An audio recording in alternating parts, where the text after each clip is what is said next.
Hanumakonda KLN Reddy కాలనీలోని తహసీల్దార్ రజనీ ఇంట్లో ACB సోదాలు కొనసాగుతున్నాయి.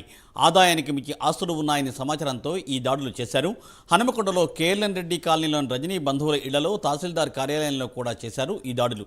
ఈ సోదాలలో పెద్ద ఎత్తున నగదు, పత్రాలు గుర్తించినట్లు సమాచారం. హైదరాబాద్లోనూ భారీగా ఆస్తులు కొనుగోలు చేసినట్లు సమాచారం అందుతోంది. అలాగే అక్రమాస్తులపై ఏసీబీ అధికారులు ఆరా తీస్తున్నారు.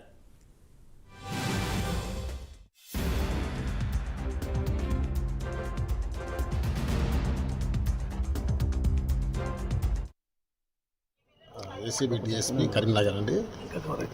ఎం రజని తహసీల్దార్ జమ్మికుంట కరీంనగర్ జిల్లా. ఈమె గారు ఆదాయానికి మించి అక్రమాస్తులు సంపాదించారని చెప్పేసి ఆరోపణలతో ఉన్నతాధికారుల ఆదేశాల మేరకు వాళ్ళ అనుమతితో మేము కేసు నమోదు చేసి 6 చోట్ల ఏకకాలంలో దాడులు నిర్వహించి దర్యాప్తు చేస్తున్నాం. దర్యాప్తు అనంతరం పూర్తి వివరాలు తెలియజేస్తున్నాం. ఏసీబీ డిఎస్పీ కరీంనగర్ అండి. ఎం రజని తహసీల్దార్ జమ్మికుంట కరీంనగర్ జిల్లా.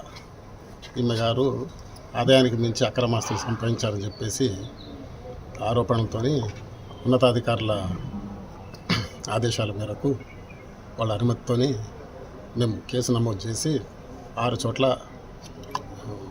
ఏకకాలంలో దాడులు నిర్వహించి దర్యాప్తు చేస్తున్నాం. దర్యాప్తు అనంతరం